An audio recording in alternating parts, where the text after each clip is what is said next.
Hey there. Subscribe to my channel. And also press this bell icon. Lewat. Maka ia pun memohon-mohon padanya, seraya berkata, selamatkan aku dari pembunuhan, maka demi Allah aku akan masuk Islam dan aku akan menjaga solat. Kata si Yahudi ini, Rufa' al-Qaradi. Maka sahabat tersebut merasa ibah. Lalu dia mengatakan kepada sahabat yang menggiringnya, sebentar, saya akan bawa dia ke Nabi SAW. Lalu setelah datang, kata perempuan ini, wahai Rasulullah, bebaskan Rufa'a untukku, karena ia berjanji padaku akan masuk Islam dan ia akan menjaga solat.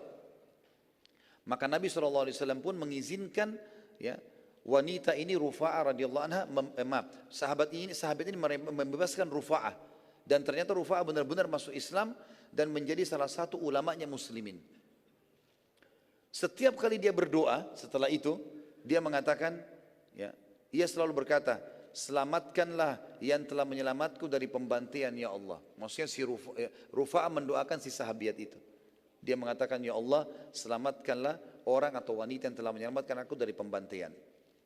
Nabi SAW lalu membagi-bagi para wanita dan anak-anak orang Yahudi sebagai tawanan dan budak muslimin. Yang menjadi bagian Nabi SAW adalah seorang wanita Yahudi bernama Raihana al-Quradiyah. Atau sebenarnya Al-Quraidah ya, Al-Quradiyah ini. Sempat Nabi SAW menawarkan baginya Islam dan ia akan dibebaskan dari keterbudakan serta dinikahi oleh Nabi SAW, tapi ia menolak pada awal penawaran. Namun akhirnya ia pun masuk Islam dan Nabi SAW memenuhi janjinya, artinya menikahi wanita ini. Dan ini pelajaran besar teman-teman sekalian, bagaimana para orang-orang kafir dihiasi amalan mereka oleh syaitan, sehingga mereka menganggap perbuatan mereka baik. Sampai tadi Zubair bin Ghabah jelas-jelas akan selamat. Dan dia tahu ini kebenaran, tapi dia lebih pilih mati dalam keadaan kekufuran. Dan dia anggap dirinya akan masuk surga. Syaitan menghiasi itu. Nabi SAW juga bersabda, andai saja terdapat 10 atau 12 riwayatnya, Yahudi beriman padaku, maka niscaya seluruh Yahudi akan beriman kepadaku. Jadi sulit sekali mereka beriman. Gitu kan. Juga pelajaran lain teman-teman sekalian, kalau Islam adalah agama toleransi, di tempatnya, di waktunya, dan juga di keadaannya. Tapi Islam juga adalah agama yang tegas di waktu, tempat, dan keadaannya. Ini harus diketahui. Jadi banyak sekali tawanan perang, dan kita tahu dalam Islam, dianjurkan untuk dibebaskan. Ya, Allah SWT banyak menyebutkan masalah itu. Bahkan kata Nabi SAW, bebaskanlah budak, bebaskanlah tawanan, bebaskanlah tawanan. Nabi selalu tawarkan masalah itu. Dan juga pada perang Bani Mustalik, Nabi SAW ya, mengiyakan sahabat pada saat bebaskan semua tawanan perang mereka. Tapi khusus Quraidah, dan kita lihat juga nanti pembebasan kota Mekah ya, satu kota Mekah Nabi bebasin, nggak ada masalah, nggak ada budak, nggak ada tawanan. Tapi Quraidah pengkhianat ini, hampir saja mereka menjadi penyebab binasanya kaum muslimin dan hancurnya Madinah pada saat itu. Kita akan tadabburi sekarang teman-teman sekalian surah Al-Ahzab. Ya, sebagai penutupan bahasan kita, surah Al-Ahzab, surah nomor 33 ayat 9 sampai ayat 27. Ini khusus masalah perang Ahzab terjadi. Dan Allah sebutkan atau berikan nama surah ini dengan nama peperangan tadi atau nama kelompok-kelompok itu. Mulai ayat 9 sampai 27. A'udzu billahi minasyaitonir rajim. Ya ayyuhalladzina amanu dzkuru ni'matallahi 'alaikum idz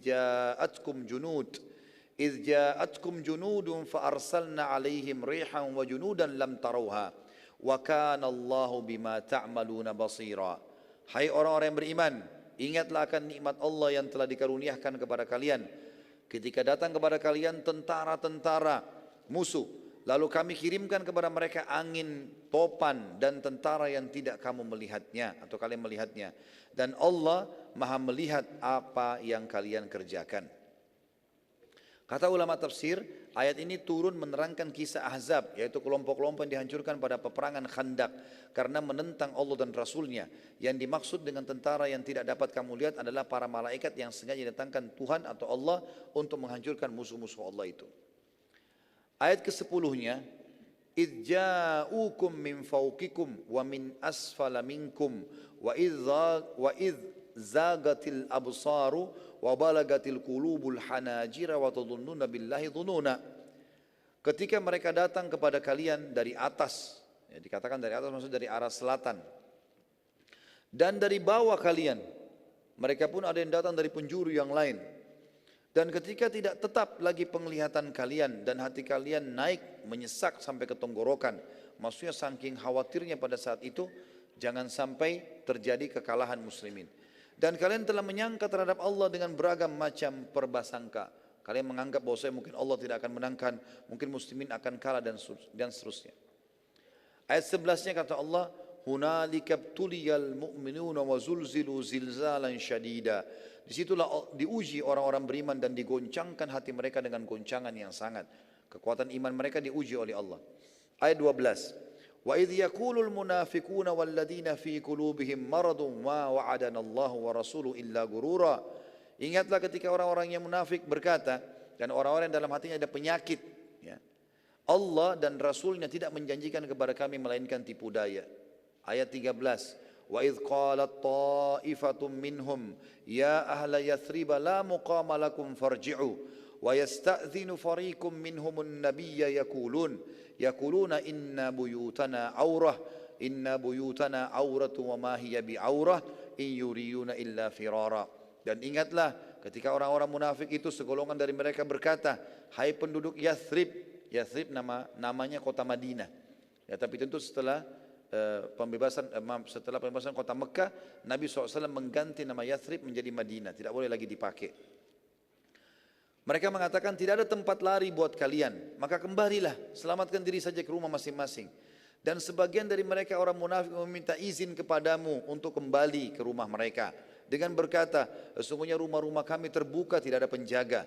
Rumah-rumah itu sekali-kali tidak terbuka, mereka tidak lain hanya ingin lari saja. Ayat 14-nya. Jadi ayat-ayat ini juga membongkar kedoknya orang-orang munafik. Walau dukhilat alaihim min aqtariha thumma su'ilul fitnata la'atauha wa ma talabbathu biha illa yasira. Kalau seandainya Yathrib atau kota Madinah itu diserang dari seluruh penjuru, kemudian diminta kepada mereka supaya murtad, orang-orang munafik itu, niscaya mereka akan mengerjakannya. Dan mereka tidak akan ragu untuk murtad, melainkan dalam waktu yang sangat singkat. Nanti mereka langsung murtad. Ayat 15. Walaqad kanu ahadullaha min qablu la yuwalluna al-adbar wa kana ahdullahi mas'ula. Padahal mereka sebelumnya telah berjanji kepada Allah, kepada Rasulullah SAW, mereka tidak akan berbalik ke belakang, murtad atau mundur dari peperangan, dan perjanjian dengan Allah akan diminta pertanggungjawaban. Ayat 16. Qul lan yanfa'ukumul firaru in farartum minal mauti awil qatli wa idzan la tumatta'una illa qalila. Katakanlah hai Muhammad kepada orang-orang munafik itu, lari itu sekali-kali tidaklah berguna bagi kalian jika kalian mau melarikan diri dari kematian atau pembunuhan, dan jika kamu terhindar dari kematian, kamu tidak juga akan mengecap kesenangan kecuali sebentar saja. Jadi tidak ada gunanya sama sekali. Pasti ini akan jadi masalah buat kalian. Ayat 17-nya.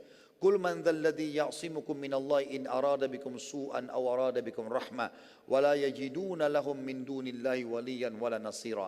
Katakanlah hai Muhammad, siapakah yang dapat melindungi kalian dari takdir Allah jika dia menghendaki bencana atas kalian atau menghendaki rahmat untuk kalian? Dan orang-orang munafik itu tidak memperoleh bagi mereka pelindung dan juga penolong selain Allah. Ayat 18-nya. Qad ya'lamullahu al-mu'awwikina minkum wal qailina li ikhwanihim halumma ilaina wa la ya'tuna al-ba'sa illa qalila. Sesungguhnya Allah mengetahui orang-orang yang menghalang-halangi di antara kalian dan orang-orang yang berkata kepada saudara-saudaranya, marilah kepada kami, dan mereka tidak mendatangi peperangan melainkan sebentar. Maksudnya orang-orang munafik semua ini. Mereka cuma mengatakan, sudahlah berembubar aja, enggak usah, mengalah saja, serahkan Madinah dan seterusnya. Ayat 19, asyihatan alaikum.